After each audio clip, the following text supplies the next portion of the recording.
Magandang araw mga kabayan at kadepensa, may ibabahagi na naman ako sa inyo.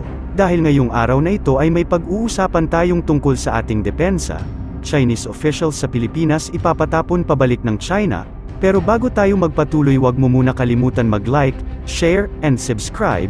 Paki-follow at like muna ng aming page na nasa description na ang link.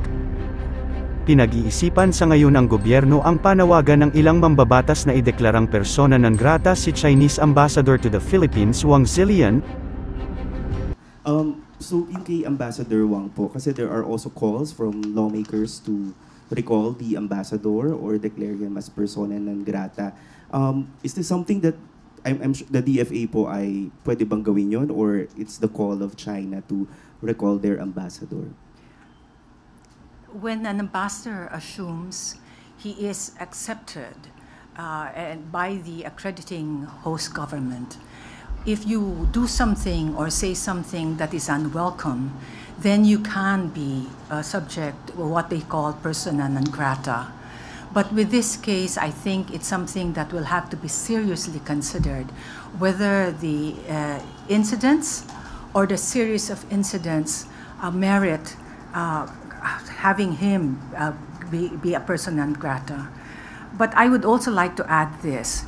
An ambassador is supposed to build bridges, is supposed to enhance relation and not strain relation.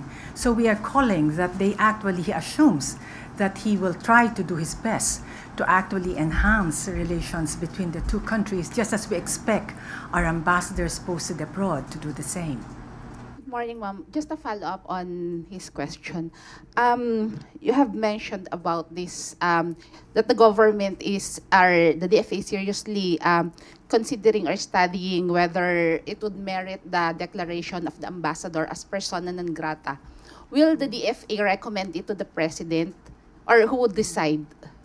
What I said was, I think, in terms of the diplomatic options that are available to a country, there is a whole range of diplomatic actions, from protests, from a summoning, and the extreme, of course, if you actually would consider the ambassador as a persona non grata. But it is something that has to be seriously considered. I did not say that we're considering it. I said that it's something that will have to be seriously considered, whether it merits to have an ambassador be considered a PNG. Because, as I also want to express, PNG, when you do that, that is at a certain level already, and there are both intended and unintended consequences, and that's the reason why a serious consideration should actually be undertaken. We note that the legislative body has actually, several of our esteemed legislators have actually called for this because of their observations of what is happening in the course of the several months. So it's something that has been floated, yes. As a sign of our protest, on the other hand, are we planning to, I don't know the right word, if it's recall or what, our own ambassador in China? I have no information on that at the moment, yeah. Sa press briefing sa Malacanang, ipinaliwanag ni Department of Foreign Affairs Assistant Secretary Maria Teresita Daza na kapag nasa pwesto na ang isang ambassador, ibig sabihin ay tinanggap siya ng accrediting host government. Paliwanag ng kalihim, maaari lamang maging subject ng persona non grata kung may ginawa o sinabi ito na hindi maganda laban sa bansa. Pero sa kasong ito, aniya, kailangan muna niyang isa-ilalim sa seryosong konsiderasyon kung ang serye ng insidente sa West Philippine Sea ay may merit para siya ideklarang persona non grata. Una na kasing nangako ang ambassador ng China sa Pilipinas na gagawin niya ang lahat ng makakaya para mapalakas ang relasyon ng Pilipinas at China. Hindi para ito pagsabungin pa. Ngayong hapon o gabi ay haharap si Chinese Ambassador Huang kay Pangulong Ferdinand Marcos Jr. para magpaliwanag sa nangyaring panghaharas ng kanilang Chinese Coast Guard sa mga barko ng Pilipinas. Kaugnay nito, wala namang pinag-uusapan pa sa ngayon ng gobyerno para i-recall o pauwiin na rito sa Pilipinas ang ambassador ng Pilipinas sa Beijing na si Jaime Flor Cruz. Sa umuusbong na tensyon naman sa West Philippine Sea, sinabi ni Senator J.V. Ejercito kay Chinese Ambassador to the Philippines na umuwi na ito dahil hindi ito nakakabuti. I agree with the Senate President Subiri, no? Hindi dahil gusto natin na signal itong gera. Kaya lang, sa tingin ko yung Chinese ambassador dito has been very hostile. Dapat nga siya ang maging diplomatic line, no? Dapat ang maging linya to ease the tension because of the current circumstances. Kaya lang, ang nangyayari, siya pa yung nagbubuhos ng gasolina eh. Very hostile siya. And as a matter of fact, nagkwento si Chief of Staff Gerald Broder. Nagkita sila sa isang function. Pinuntahan siya, sinabi niya, stop provoking us. Ginanon pa siya. Diba? So, sa halip na maging maganda linya para ma-ease yung tension, yung nangyayaring harassment sa ating fishermen, sa ating Coast Guard, sana po siya ang nagiging tulay natin. Kaya lang, I think, siya po yung nagbubuhos pa ng gasolina. So, ang message ko kay Ambassador, Wei Chala, ni Puhaw. Ano ibig sabihin nun? Hindi ka na, hindi ka mabuti dito sa atin. Ako'y marundi mag-Chinese, kaya hindi ako ano, di ba? So, yun lang. Palitan sana siya ng Chinese government o ng isang diplomat, talagang diplomat who will ease the tension and become serve as the line between the two countries in this very tense situation. Hindi nakakabuti. The Department of Foreign Affairs is committed to pursue its mandate of protecting and upholding the Philippine legal maritime entitlements in the West Philippine Sea and is utilizing all forms of diplomatic actions available. We note that this is the 4th time this year, with the 2 incidents happening just over the weekend, that water cannons have been used against Philippine vessels. More alarmingly, this is the 3rd incident where dangerous maneuvers by Chinese vessels have resulted in a collision since the 22 October Aurora mission. Our Philippine Embassy in Beijing have made a démarche to the Chinese Ministry of Foreign Affairs yesterday. The démarche included in the agenda the incidents in the Bajo de Masinloc last Saturday and in the Ayungin Shoal yesterday. The Department of Foreign Affairs has also lodged a protest to the maritime communication mechanism yesterday while the Aurora mission was underway. The Chinese ambassador has also been summoned. Bajo de Masinloc is an integral part of Philippine territory and over which the Philippines has sovereignty and jurisdiction. China's action on 9 December, dousing of Philippine vessels using water cannons, are serious actions aimed at preventing Philippine authorities from undertaking legitimate activities around the area. These actions violate the Philippines' sovereignty and jurisdiction and are a threat to peace, good order, and security.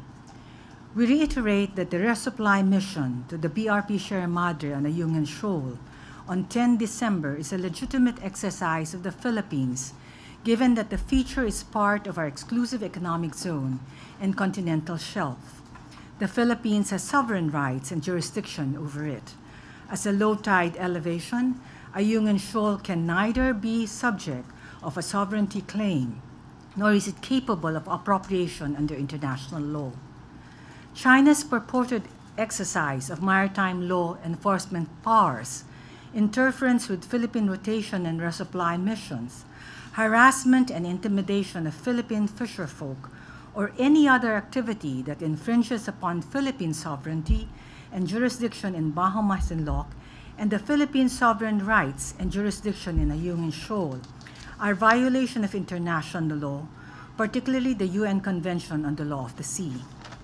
The Department of Foreign Affairs will not tire of conveying this position on Bajo de Masinloc and Ayungin Shoal to the Chinese side, inspired by our steadfast uniformed personnel on the BRP Sierra Madre and the services that are committed to their support and sustenance. Philippine activities in both features are legitimate and undertaken pursuant to UNCLOS, the Constitution of the Oceans. Our policies remain anchored on the 2016 Arbitral Award and our commitment as a state party to UNCLOS. It is regrettable that yesterday, the 10th of December, is also the 41st anniversary of UNCLOS, and the day was commemorated with such violation of the convention. Once again, we thank the international community for their continued expression of support to to the Philippines and the defense of the rules-based international order. We will continue to call on China to be a responsible member of the international community and abide by its commitments, desist from undertaking actions that violate Philippine sovereignty, sovereign rights and jurisdiction in the West Philippine Sea, and undermine the mutual trust and confidence that should underpin bilateral relation. End of statement. Sinabi rin ng Department of Foreign Affairs noong Lunes na naghain ito ng 2 diplomatikong protesta sa Chinese Ministry of Foreign Affairs sa Beijing at ipinatawag si Chinese Ambassador to the Philippines Wang Zilian para magpaliwanag sa 2 magkasunod na water cannon na mga insidente sa West Philippine Sea noong weekend. Ambassador Tess, just to be clear po, yung Philippines nag-file na ng diplomatic protest over this incidents po through the démarche and the maritime mechanism. Thank you, Christian, for your question. Yes, we use the maritime communication mechanism, and it was used yesterday at 12 o'clock noon. The Department of Foreign Affairs lodged its diplomatic protest with the Chinese Ministry of Foreign Affairs counterpart through a phone call. And in terms of the démarche undertaken by our Philippine Embassy in Beijing, yes, we confirm that our Philippine Embassy in Beijing has made a démarche to the Chinese Ministry of Foreign Affairs official yesterday concerning the Bajo de Masinloc incident and the Ayungin Shoal incident. As I also mentioned, we are also summoning the ambassador from the Chinese Embassy in Manila later this afternoon to protest the incident. So there were 3 actions that were undertaken. Sa press briefing ng National Task Force West Philippine Sea sa Malacanang, sinabi ni DFA spokesperson Maria Teresita Daza, at kinumpirma niya na ang DFA ay nagsagawa ng 3 aksyon, laban sa kamakailang pagsalakay ng China sa pinag-aagawang karagatan malapit sa Bajo de Masinloc. Ang Maritime Communication Mechanism ay nagsimula sa alas 12 ng tanghali noong Linggo. Tiniyak din ni Daza na ang Chinese envoy ay ipinatawag ngayong hapon upang e-protesta ang insidente. Ang demarche ay isang terminong ginamit upang tumukoy sa hakbang o paglipat sa mga usaping diplomatiko, upang kumitawan o magpahayag ng mga pananaw at reklamo sa isang pamahalaan o pampublikong awtoridad. Para sa mas madaming update tungkol sa ating defense, abangan lamang ang aking mga bagong video. Para naman sa mga gusto magpa-shoutout, mag-comment lamang po at share, paki-follow at like muna ng aming page na nasa description na ang link. Huwag mo na rin kalimutan mag-like, share, and subscribe. Pindutin mo na rin ang bell para updated kayo sa aking mga video. Maraming salamat po.